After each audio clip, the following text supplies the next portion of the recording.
Hello बच्चों, कैसे आप? एक बार फिर से आप सभी का बहुत बहुत स्वागत है आपके अपने YouTube channel M Khalid classes में। मैं मोहम्मद खालिद। हम लोग पढ़ रहे हैं कक्षा 8 की गणित और कक्षा 8 में हम लोगों ने अभी तक अभ्यास 8A तक पढ़ लिया है। आज हम लोग शुरू करने वाले हैं अभ्यास 8B। ये जो इकाई 8 है वो वर्ग समीकरण पर आधारित है, तो इसमें ये वर्ग समीकरण बनानी पड़ती है और उसके बाद उसको हल करना होता है। ठीक है, तो इसी पर आधारित कुछ इबारती प्रश्न दिए हुए हैं, आइए उनको देख लेते हैं कि क्या दिए हुए हैं। ठीक है, ये जो पहला प्रश्न है किताब में दिया हुआ पहला प्रश्न है, जरा ध्यान से देखिएगा। इसमें कह रहा है कि पहला प्रश्न है, एक वर्गाकार मैदान का क्षेत्रफल 441 वर्ग मीटर है, मैदान का परिमाप ज्ञात कीजिए। समझिएगा, बहुत आसान क्वेश्चन है। एक वर्गाकार मैदान का परिमाप 441 वर्ग मीटर है। ठीक है, तो एक वर्गाकार मैदान है, समझिएगा। वर्गाकार मैदान कैसा होता है? जिसकी लंबाई चौड़ाई दोनों बराबर हों, इस तरह का, ऐसा। ये एक वर्गाकार मैदान है। ठीक है, प्रश्न में कह रहा है कि एक वर्गाकार मैदान है और इसका जो क्षेत्रफल दिया हुआ है वो दिया है 441 वर्ग मीटर। तो मैदान का क्षेत्रफल कितना दिया है? मैदान का क्षेत्रफल बराबर 441 वर्ग मीटर, ये दिया हुआ है। ठीक है, तो प्रश्न कह रहा है कि मैदान का परिमाप बताइए। हमको परिमाप इसका ज्ञात करके बताना है। ठीक है, परिमाप का मतलब क्या होता है? परिमाप का मतलब इसकी चारों भुजाओं का जोड़ होता है। इसकी जो चारों भुजाएं हैं इसको जोड़ लीजिए, उसी को हम परिमाप कहते हैं। ठीक है, मान लिया इसकी प्रत्येक भुजा x है, माना वर्ग की प्रत्येक भुजा कितनी है? x। ठीक है, पहला प्रश्न है ये, माना वर्ग की प्रत्येक भुजा बराबर x मीटर। ठीक है, अब देखिए वर्ग की प्रत्येक भुजा x मीटर दी हुई है और इसमें कह रहा है कि मैदान का क्षेत्रफल 441 वर्ग मीटर है।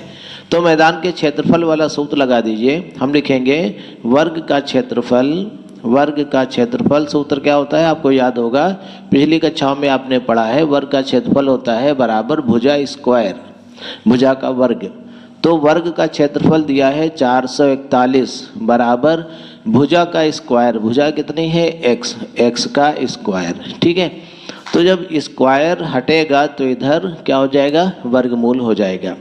अब देखिए कैसे हम लिख सकते हैं, वर्गमूल 441 बराबर x। ठीक है, अच्छा अब देखिए पिछले अभ्यास में यहाँ पर हम लोगों ने प्लस माइनस का चिन्ह भी लगाया था, तो प्लस माइनस चिन्ह भी लगा सकते हैं, लेकिन जो भुजा होगी वो माइनस में नहीं हो सकती, इसलिए आप माइनस चिन्ह ना लगाएं और केवल धनात्मक मान लिखें तो भी ठीक है। ठीक है, इसलिए अब हम ये प्लस माइनस चिन्ह छोड़े दे रहे हैं। इसका क्या कारण है समझ गए होंगे आप। इसमें जो मान हो सकते हैं वो प्लस का भी हो सकता है, माइनस का भी हो सकता है, लेकिन जो कंडीशन दी हुई है इसके अनुसार जो माइनस का मान नहीं हो सकता, क्योंकि भुजा ऋणात्मक नहीं हो सकती, इसलिए माइनस के मान को हमने अवॉइड कर दिया, उसको छोड़ दिया। ठीक है, तो 441 का वर्गमूल होता है 21। ठीक है, 21 बराबर x, तो x बराबर आ गया 21 मीटर, मतलब वर्ग की प्रत्येक भुजा 21 मीटर है। अब जब भुजा 21 मीटर है तो इसका परिमाप हम आसानी से निकाल सकते हैं। वर्ग का परिमाप क्या होता है? वर्ग का परिमाप बराबर होता है, परिमाप का मतलब होता है चारों भुजाओं का योग। चारों भुजाओं को जोड़ दीजिए, उसको परिमाप कहेंगे। तो डायरेक्ट हम लिख सकते हैं 4 गुणे भुजा या 4 गुणे भुजा, ये एक तरह का सूत्र भी बनता है, लेकिन कोई खास नहीं। अगर जो भुजा 4 बार जोड़ेंगे तो 4 गुणे भुजा हो जाएगा। तो इसका मतलब 4 गुणे भुजा कितनी है? 21 मीटर।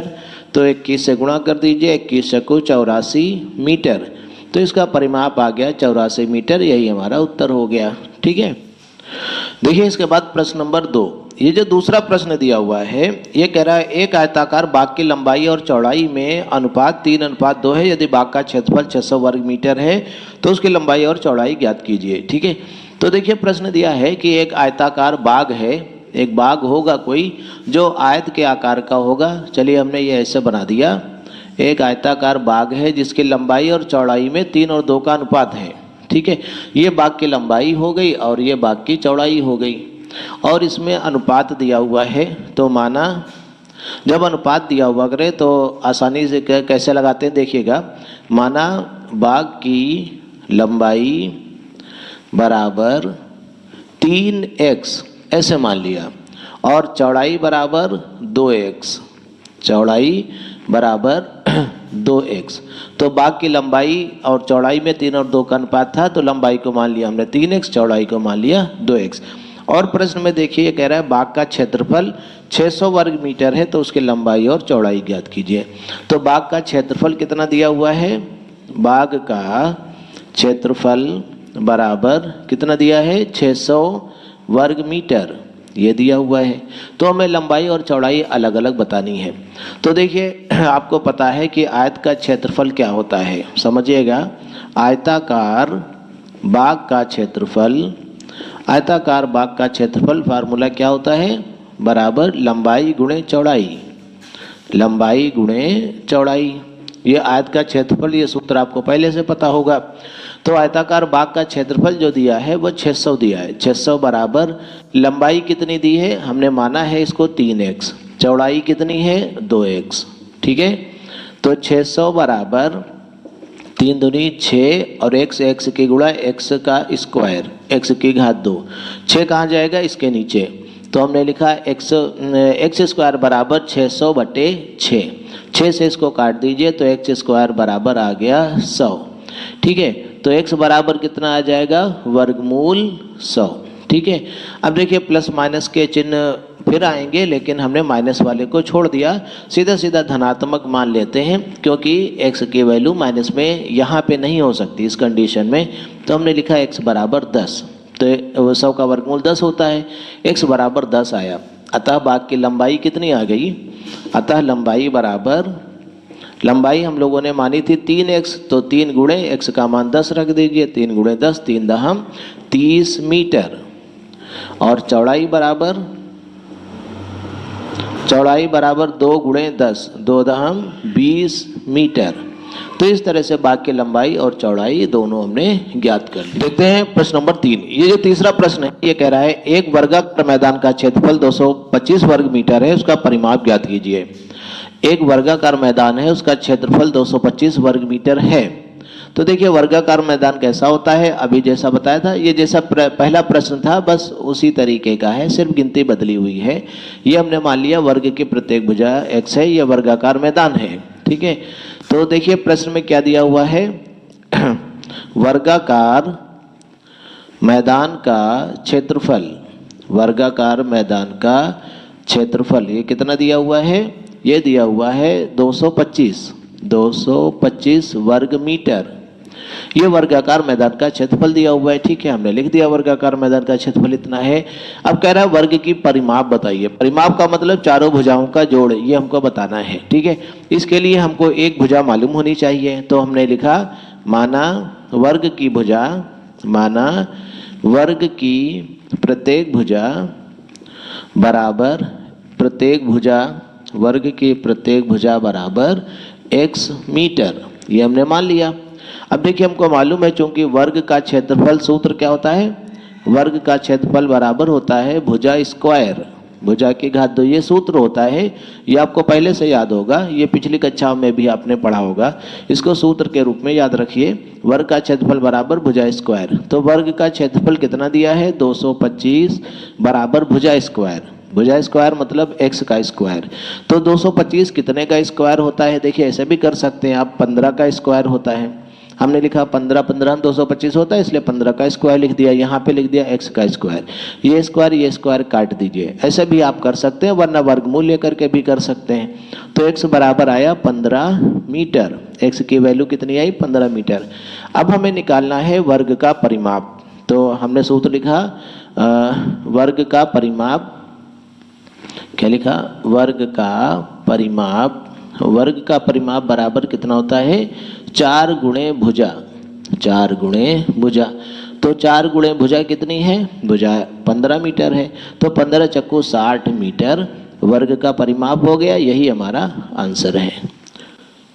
देखिए प्रश्न नंबर 4, ये कह रहा है कक्षा 8 के 144 शिक्षार्थियों को पंक्तियों में इस प्रकार खड़ा करना है कि प्रत्येक पंक्ति में उतने ही शिक्षार्थियों जितनी की कुल पंक्तियां हैं, ठीक है। समझिएगा, पंक्तियों की संख्या ज्ञात करो।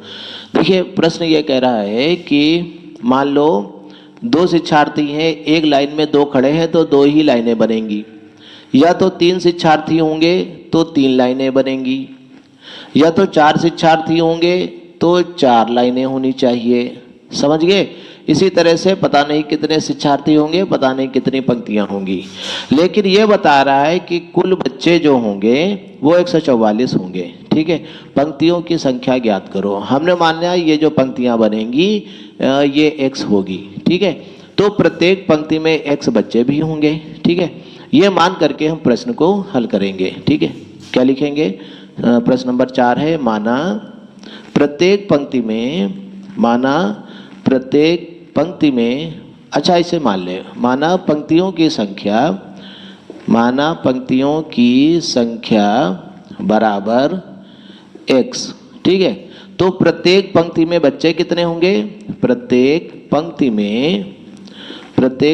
में बच्चे बराबर x होंगे, क्योंकि प्रश्न में कह रहा है जितनी पंक्तियां हैं प्रत्येक पंक्ति में उतने ही बच्चे हैं। जैसे शुरू में हमने 2 बनाया था, 2 पंक्तियां थी, 2 बच्चे थे, तो 2 दूनी 4 हो गए टोटल बच्चे। इसी तरह से जब 9 बच्चे होंगे तो 3 और 3 का बनेगा, 3 बच्चे प्रत्येक पंक्ति में होंगे और 3 पंक्तियां भी बनेंगी। इसी तरह से ये जो चित्र बना हुआ है इसमें हर एक पंक्ति में 4 बच्चे हैं, पंक्तियों की संख्या भी 4 है। ऐसे ही कह रहा है कि बताइए कितनी पंक्तियां बनेंगी और हर एक पंक्ति में कितने बच्चे होंगे। तो समझ में आ गया होगा। हम कुल बच्चे कैसे निकाल सकते हैं? कुल बच्चे कैसे निकाल सकते हैं? दोनों की गुणा कर दो, पंक्तियों की संख्या गुणे प्रत्येक पंक्ति में बच्चे, तो x गुणे x, ऐसे निकाल करके हमें कुल बच्चे पता चल जाएंगे कि इतने होंगे। लेकिन प्रश्न में दिया है कुल बच्चे हैं 144, तो x की गुणा हो गई x स्क्वायर। ठीक है, 144 होता है 12 का स्क्वायर, आप सबको पता है, तो बराबर x स्क्वायर। ये और ये काट दिया तो x बराबर 12 आया। अतः पंक्तियों की संख्या या प्रत्येक पंक्ति में बच्चे 12 होंगे। 12 पंक्तियों की संख्या होगी और प्रत्येक पंक्ति में बच्चे भी 12 होंगे। तो हमें निकालना था पंक्तियों की संख्या, तो हम लिख देंगे अतः पंक्तियों की संख्या बराबर 12। अतः पंक्तियों की संख्या बराबर 12, ये उत्तर हो गया। ठीक है,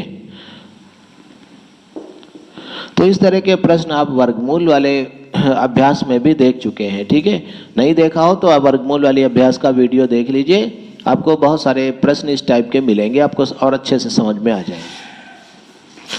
आइए देखते हैं किताब में दिया हुआ 5वां प्रश्न। ये कह रहा है किसी संख्या के वर्ग का 3 गुना 192 है, संख्या ज्ञात कीजिए। किसी संख्या के वर्ग का 3 गुना 192 है, तो संख्या ज्ञात कीजिए। तो हमने लिखा, 5वां प्रश्न है, हमने लिखा माना संख्या बराबर x। ठीक है, तो प्रश्नानुसार क्या दिया हुआ है? प्रश्नानुसार किसी संख्या के वर्ग का 3 गुना, संख्या के वर्ग का 3 गुना, संख्या है x, इसका वर्ग कर दो x स्क्वायर, इसका 3 गुना, इसको 3 से गुणा कर दो, ये बराबर दिया है 192 के। ठीक है, जो कंडीशन दी हुई है उसके अनुसार किसी संख्या के वर्ग का 3 गुना 192 है, तो हमें संख्या ज्ञात करनी है, मतलब x का मान हमें निकालना है। ठीक है, तो देखिए यहाँ पर क्या आ जाएगा, x स्क्वायर बराबर 192 बटे का 3, ये 3 कहाँ जाएगा? बटे में जाएगा, तो x स्क्वायर बराबर 3 से भाग कर दीजिए, 64 आ गया। तो x बराबर कितना आएगा? वर्गमूल ले लीजिए 64 और प्लस माइनस का निशान लगा दीजिए। देखिए यहाँ पर संख्या प्लस में भी हो सकती है, माइनस में भी हो सकती है, इसलिए आप दोनों मान लिख दीजिए। ठीक है, तो प्लस माइनस 8, ये उत्तर हो जाएगा। संख्या प्लस की भी 8 हो सकती है, माइनस की भी 8 हो सकती है, इसलिए दोनों मान सही। लेकिन वर्ग की भुजा निकालते समय जैसा पिछले प्रश्नों में देखा था, तो भुजा माइनस में नहीं होती है, इसलिए हमने माइनस वाला छोड़ दिया था। अब यहाँ पर प्लस का 8 भी हो सकता है, माइनस का 8 भी हो सकता है, इसलिए हमें दोनों मान लिखने पड़ेंगे। ठीक है, तो उम्मीद है ये प्रश्न आपको समझ में आ गया होगा और हमारे सारे प्रश्न जो हमने आज बताए हैं सभी आपको अच्छे से समझ में आ गए होंगे। तो इनका नियमित रूप से अभ्यास करते रहिए और हमारे वीडियोज़ को ज़्यादा से ज़्यादा अपने दोस्तों में शेयर करिए, उनको बताइए ताकि सभी बच्चों को फ़ायदा हो। ठीक है, तो अगर जो हमारे वीडियोज़ आपको अच्छे लगते हैं तो ज़रूर आप लाइक करिए और दूसरे बच्चों को शेयर करिए। ठीक है, तो आज के लिए इतना ही पढ़ते हैं, बहुत जल्दी हम आपको अगला वीडियो उपलब्ध कराएंगे। तो हमारे वीडियोज़ को देखने के लिए आप सभी का बहुत बहुत धन्यवाद।